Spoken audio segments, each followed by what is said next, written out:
Good morning, ladies and gentlemen. We are going to read The Giver, chapters 15 through 17 today. The first one's really short, but Jonas is receiving new memories, and it's very interesting to see how the process is going. All right, glasses on, get to reading. All right, hope all is well. Jonas entered the annex room and realized immediately that it was a day when he would be sent away. The giver was rigid in his chair, his face in his hands. "I'll come back tomorrow, sir," he said quickly. Then he hesitated. "Unless maybe there's something I can do to help." The giver looked up at him, his face contorted with suffering. "Please," he gasped, "take some of the pain." Jonas helped him to his chair at the side of the bed. Then he quickly removed his tunic and lay face down. "Put your hands on me," he directed, aware that in such anguish the giver might need reminding. The hands came, and the pain came with them and through them. Jonas braced himself and entered the memory which was torturing the giver. He was in a confused, noisy, foul-smelling place. It was daylight, early morning, and the air was thick with smoke that hung, yellow and brown, above the ground. Around him, everywhere, far across the expanse of what seemed to be a field, lay groaning men. A wild-eyed horse, its bridle torn and dangling, trotted frantically through the mounds of men, tossing its head, whinnying in panic. It stumbled, finally, then fell and did not rise.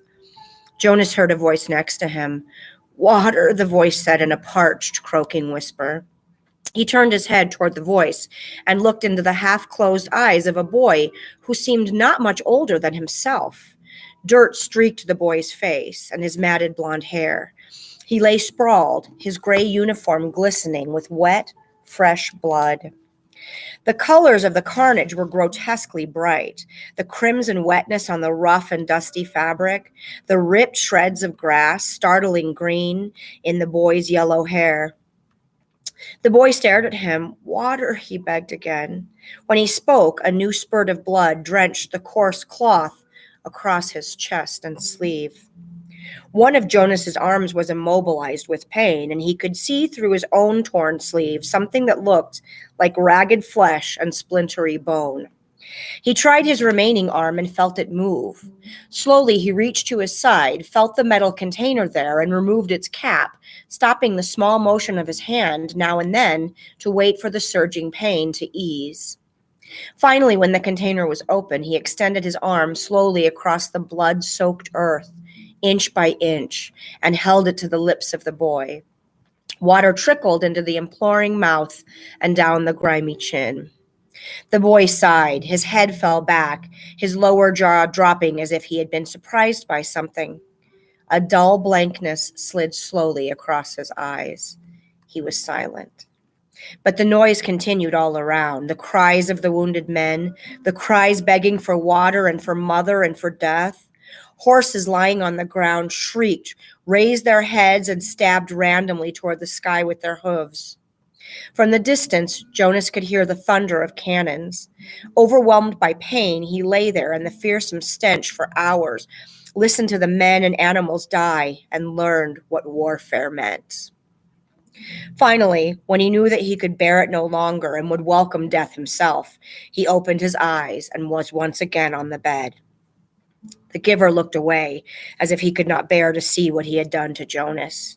"Forgive me," he said. Jonas did not want to go back. He didn't want the memories, didn't want the honor, didn't want the wisdom, didn't want the pain. He wanted his childhood again, his scraped knees and ball games. He sat in his dwelling alone, watching through the window, seeing children at play, citizens bicycling home from uneventful days at work, ordinary lives free of anguish because he had been selected, as others before him had, to bear their burden. And the choice was not his. He returned each day to the annex room. The giver was gentle with him for many days following the terrible shared memory of war. "There are so many good memories," the giver reminded Jonas, and it was true. By now, Jonas had experienced countless bits of happiness, things he had never known of before. He had seen a birthday party with one child singled out and celebrated on his day, so that now he understood the joy of being an individual, special and unique and proud. He had visited museums and seen paintings filled with all the colors he could now recognize and name. In one ecstatic memory, he had ridden a gleaming brown horse across a field that smelled of damp grass and had dismounted beside a small stream from which both he and the horse drank cold, clear water. Now he understood about animals, and in the moment that the horse turned from the stream and nudged Jonas's shoulder affectionately with its head, he perceived the bonds between animals and humans. He had walked the woods and sat beside a campfire, although he had through the memories learned about the pain of loss and loneliness. Now he gained too an understanding of solitude and its joy. "What is your favorite?" Jonas asked the giver. "You don't have to give it away yet," he added quickly. "Just tell me about it so I can look forward to it, because I'll have to receive it when your job is done." The giver smiled. "Lie down," he said. "I'm happy to give it to you." Jonas felt the joy of it as soon as the memory began. Sometimes it took a while for him to get his bearings, to find his place, but this time he fit right in and felt the happiness that pervaded the memory. He was in a room filled with people, and it was warm, with firelight glowing on a hearth. He could see through a window that outside it was night and snowing. There were colored lights, red and green and yellow, twinkling from a tree, which was oddly inside the room. It's Christmas. On a table, lighted candles stood in a polished golden holder and cast a soft, flickering glow. He could smell things cooking, and he heard soft laughter. A golden-haired dog lay sleeping on the floor. On the floor, there were packages wrapped in brightly colored paper and tied with gleaming ribbons. As Jonas watched, a small child began to pick up the packages and pass them around the room, to other children, to adults who were obviously parents, and to an older, quiet couple, man and woman, who sat smiling together on a couch. While Jonas watched, the people began one by one to untie the ribbons on the packages, to unwrap the bright papers, open the boxes, and reveal toys and clothing and books. There were cries of delight. They hugged one another. The small child went and sat on the lap of the old woman, and she rocked him and rubbed her cheek against his. Jonas opened his eyes and lay contentedly on the bed, still luxuriating in the warm and comforting memory. It had all been there, all the things he had learned to treasure. "What did you perceive?" the giver asked. "Warmth," Jonas replied, "and happiness, and, let me think, family. That it was a celebration of some sort, a holiday, and something else, I can't quite get the word for it. It will come to you. Who were the old people? Why were they there?" It had puzzled Jonas seeing them in the room. The old of the community did not ever leave their special place, the house of the old, where they were so well cared for and well respected. They were called grandparents. Grandparents? Grandparents. It means parents of the parents long ago. Back and back and back, Jonas began to laugh. So actually there could be parents of the parents of the parents of the parents of the parents? The giver laughed too. That's right. It's a little like looking at yourself in a mirror. Looking at yourself in a mirror. Jonas frowned, but my parents must have had parents. I never thought about it before. Who are my parents of the parents? Where are they? You could go in the Hall of Open Records. You'd find the names. But think, son, if you apply for children, then who will be their parents of the parents? Who will be their grandparents? My mother and father, of course. And where will they be? Jonas thought. "Oh," he said slowly, "when I finish my training and become a full adult, I'll be given my own dwelling. And then when Lily does a few years later, she'll get her own dwelling, and maybe a spouse and children if she applies for them. And then mother and father." "That's right," the giver said. "As long as they're still working and contributing to the community, they'll go live with the other childless adults, and they won't be part of my life anymore. And after that, when the time comes, they'll go to the house of the old," Jonas went on. He was thinking aloud, "and they'll be well cared for and respected. And when they're released, there will be a celebration, which you won't attend, the giver pointed out. No, of course not, because I won't even know about it. By then, I'll be so busy with my own life, and Lily will too. So our children, if we have them, won't know who their parents of parents are either. It seems to work pretty well that way, doesn't it? The way we do it in our community, Jonas asked. I just didn't realize there was any other way until I received that memory. It works, the giver agreed. Jonas hesitated. I certainly liked the memory, though. I can see why it's your favorite. I couldn't quite get the word for the whole feeling of it, the feeling that was so strong in the room. Love, the giver told him. Jonas repeated it. Love. It was a word and a concept new to him.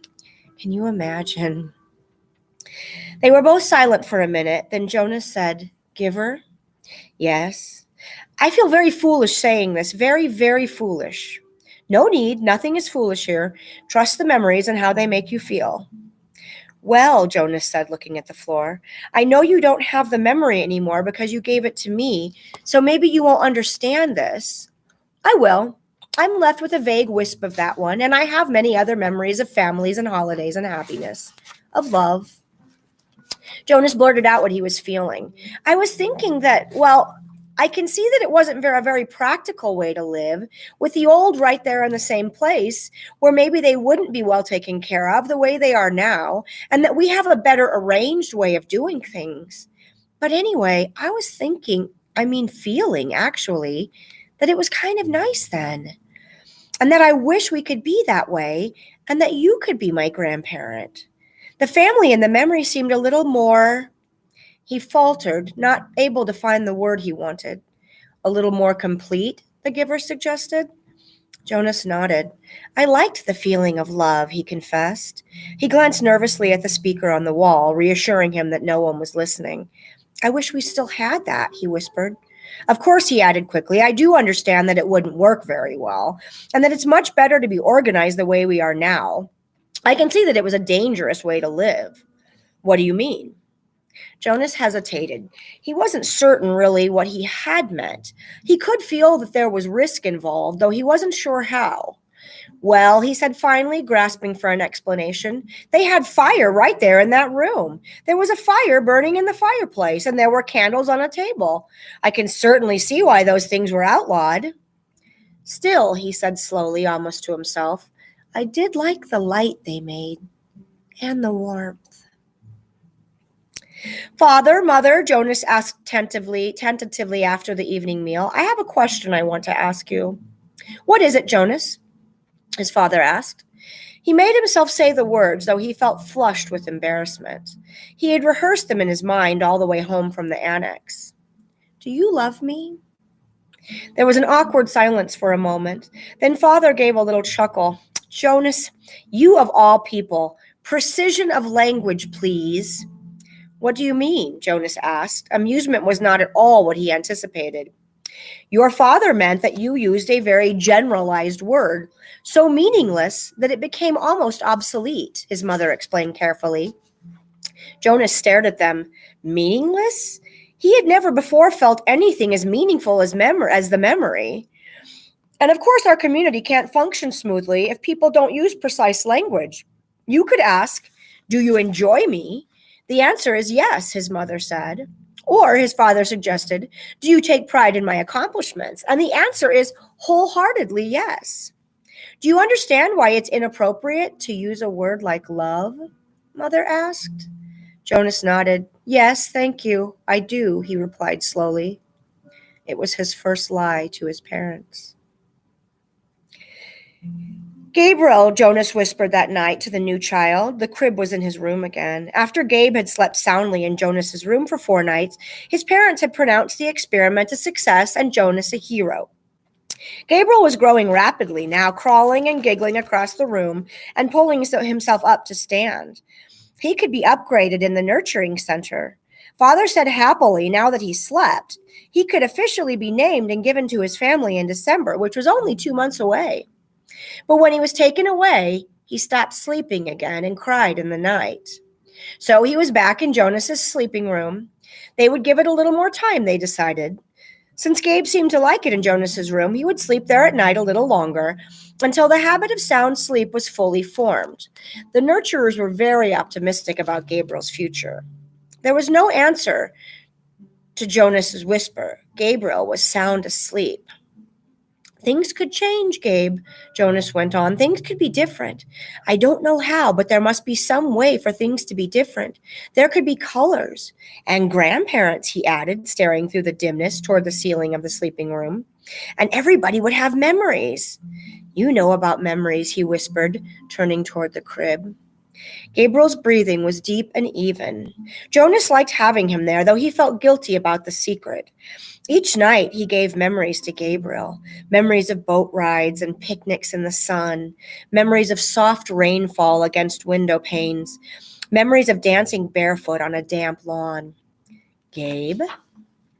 The new child stirred slightly in his sleep. Jonas looked over at him. There could be love, Jonas whispered. The next morning, for the first time, Jonas did not take his pill. Something within him, something that had grown there through the memories, told him to throw the pill away. This is the pill that shuts down his feelings, makes him stop feeling anything, really.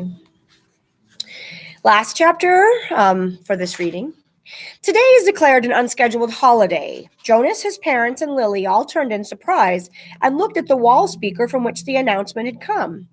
It happened so rarely and was such a treat for the entire community when it did. Adults were exempted from the day's work, children from school and training and volunteer hours. The substitute laborers, who would be given a different holiday, took over all the necessary tasks, nurturing, food delivery, and care of the old, and the community was free. Jonas cheered and put his homework folder down. He had been about to leave for school.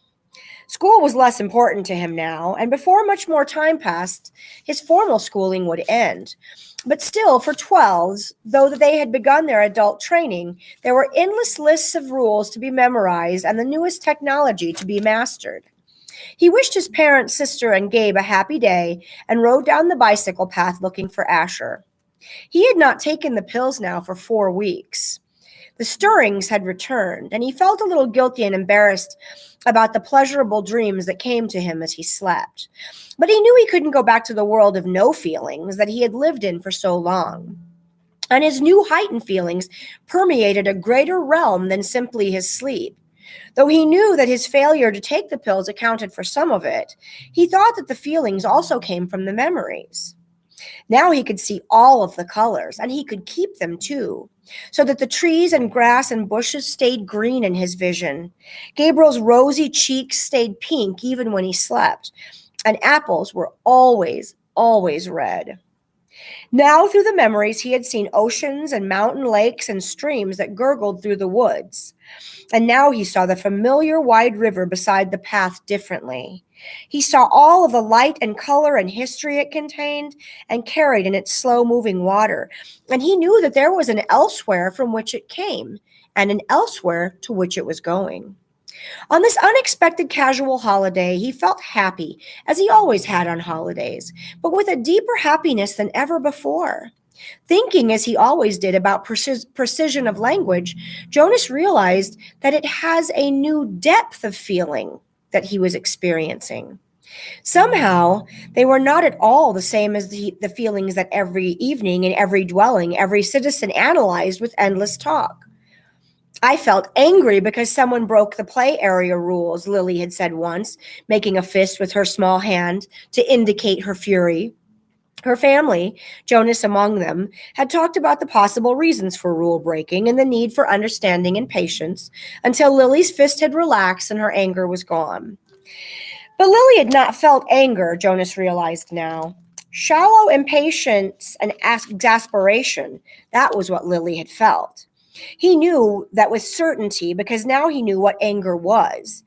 Now he had in the memories experienced injustice and cruelty, and he had reacted with rage that felt welled up so passionately inside him that the thought of discussing it calmly at an evening meal was unthinkable. I felt sad today, he had heard his mother say, and they had comforted her. But now Jonas had experienced real sadness. He had felt grief. He knew that there was no quick comfort for emotions like those. These were deeper, and they did not need to be told. They were felt. Today, he felt happiness. Asher, he spied his friend's bicycle leaning against a tree at the edge of the playing field. Nearby, other bikes were strewn about on the ground. On a holiday, the usual rules of order could be disregarded. He skidded to a stop and dropped his own bike beside the others. "Hey, Ash," he shouted, looking around. There seemed to be no one in the play area. "Where are you?" "Phew!" A child's voice coming from behind a nearby bush made the sound. "Pow, pow, pow!" A female 11 named Tanya staggered forward from where she had been hiding. Dramatically, she clutched her stomach and stumbled about in a zigzag pattern, groaning. "You got me," she called, and fell to the ground, grinning. Blam! Jonas, standing on the side of the playing field, recognized Asher's voice. He saw his friend aiming an imaginary weapon in his hand, dart from behind one tree to another. Blam! "You're in my line of ambush, Jonas. Watch out. Jonas stepped back.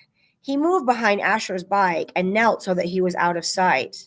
It was a game he had often played with the other children, a game of good guys and bad guys, a harmless pastime that used up their contained energy and ended only when they all lay posed in freakish postures on the ground. He had never recognized it before as a game of war. "Attack!" The shout came from behind the small storehouse where the play equipment was kept.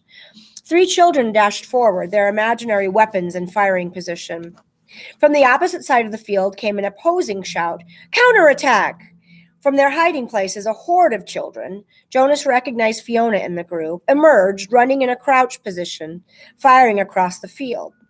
Several of them stopped, grabbed their own shoulders and chests with exaggerated gestures, and pretended to be hit. They dropped to the ground and lay, suppressing giggles. Feelings surged within Jonas. He found himself walking forward into the field. "You're hit, Jonas," Asher called from behind a tree. "Pow! You're hit again." Jonas stood alone in the center of the field. Several of the children raised their heads and looked at him uneasily. The attacking army slowed, emerged from their crouched positions, and watched to see what he was doing. In his mind, Jonas saw again the face of the boy who had lain dying on the field and had begged him for water. He had a sudden choking feeling, as if it were difficult to breathe. One of the children raised an imaginary rifle and made an attempt to destroy him with a firing noise. Pshoo! Then they were all silent, standing awkwardly, and the only sound was the sound of Jonas's shuddering breaths. He was struggling not to cry. Gradually, when nothing happened, nothing changed. The children looked at each other nervously and went away. He heard the sounds as they righted their bicycles and began to ride down the path that led from the field. Only Asher and Fiona remained. "What's wrong, Jonas? It was only a game," Fiona said. "You ruined it," Asher said in an irritated voice. "Don't play it anymore," Jonas pleaded. "I'm the one who's training for assistant recreation director," Asher pointed out angrily. "Games aren't your area of expertise." Expertness, sorry. He said expertness. Expertise, Jonas corrected him automatically. "Whatever. You can't say what we play, even if you are going to be the new receiver." Asher looked warily at him. "I apologize for not paying you the respect you deserve," he mumbled. "Asher," Jonas said. He was trying to speak carefully and with kindness, to say exactly what he wanted to say. "You had no way of knowing this. I didn't know it myself until recently. But it's a cruel game. In the past, I said I apologize, Jonas." Jonas sighed. It was no use. Of course, Asher couldn't understand. "I accept your apology, Asher," he said wearily. "Do you want to go for a ride along the river, Jonas?" Fiona asked, biting her lip with nervousness. Jonas looked at her. She was so lovely. For a fleeting instant, he thought that he would like nothing better than to ride peacefully along the river path, laughing and talking with his gentle female friend. But he knew that such times had been taken from him now. He shook his head. After a moment, his 2 friends turned and went to their bikes. He watched as they rode away. Jonas trudged to the bench beside the storehouse and sat down, overwhelmed with feelings of loss. His childhood, his friendships, his carefree sense of security, all of these things seemed to be slipping away. With his new heightened feelings, he was overwhelmed by sadness at the way the others had laughed and shouted playing at war. But he knew that they could not understand why without the memories. He felt such love for Asher and for Fiona, but they could not feel it back without the memories. And he could not give them those. Jonas knew with certainty that he could change nothing. Back in their dwelling that evening, Lily chattered merrily about the wonderful holiday she had had, playing with her friends, having her midday meal out of doors, and, she confessed, sneaking a very short try on her father's bicycle. I can't wait till I get my very own bicycle next month. Father's is too big for me. I fell, she explained matter-of-factly. Good thing Gabe wasn't in the child's seat. A very good thing, Mother agreed, frowning at the idea of it. Gabriel waved his arms at the mention of himself. He had begun to walk just the week before. The first steps of a new child were always the occasion for celebration at the nurturing center, Father said, but also for the introduction of a discipline wand. Now Father brought the slender instrument home with him each night in case Gabriel misbehaved. But he was a happy and easygoing toddler. Now he moved steadily across the room, laughing. Gay, he chirped. Gay! It was the way he said his own name. Jonas brightened. It had been a depressing day for him after such a bright start, but he set his glum thoughts aside. He thought about starting to teach Lily to ride so that she could speed off proudly after her ceremony of 9, which would be coming soon. It was hard to believe that it was almost December again, that almost a year had passed since he had become a 12. He smiled as he watched the new child plant one small foot carefully before the other, grinning with glee at his own steps as he tried them out. I want to get to sleep early tonight, Father said. Tomorrow's a busy day for me. The twins are being born tomorrow, and the test results show that they're identical. One for here, one for elsewhere, Lily chanted. One for here, one for else. Do you actually take it elsewhere, Father? Jonas asked. No, I just have to make the selection. I weigh them, hand the larger over to a nurturer who's standing by waiting, and then I get the smaller one all cleaned up and comfy. Then I perform a small ceremony of release and... He glanced down, grinning at Gabriel. Then I wave bye-bye, he said in the special sweet voice he used when he spoke to the new child. He waved his hand in the familiar gesture. Gabe giggled and waved back to him. And somebody else comes to get him? Somebody from elsewhere? That's right, Jonas Bonus. Jonas rolled his eyes in embarrassment that his father had used his silly pet name. Lily was deep in thought. What if they give the little twin a name elsewhere, a name like, maybe Jonathan, and here in our community at his naming, his twin that we kept here is given the name Jonathan, and then there would be 2 children with the same name, and they would look exactly the same, and someday, maybe when we were a 6, one group of 6s would go visit another community on a bus, and there would, in the other community, in the other group of 6s, would be a Jonathan who was exactly the same as the other Jonathan. And then maybe they would get mixed up and take the wrong Jonathan home, and maybe his parents wouldn't notice, and that... She paused for breath. Lily, Mother said, I have a wonderful idea. Maybe when you become a 12, you will be given the assignment of storyteller. I don't think we've had a storyteller in the community for a long time. But if I were on the committee, I would definitely choose you for that job. Lily grinned. I have a better idea for one more story, she announced. What if actually we were all twins and didn't know it? And so elsewhere there would be another Lily and another Jonas and another Father and another Asher and another Chief Elder and another... Father groaned. Lily, he said, it's bedtime.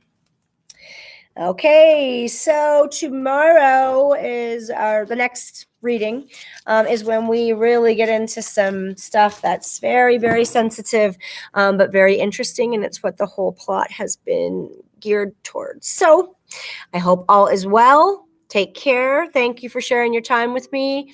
I love you, Daddy. Have a good one. Bye.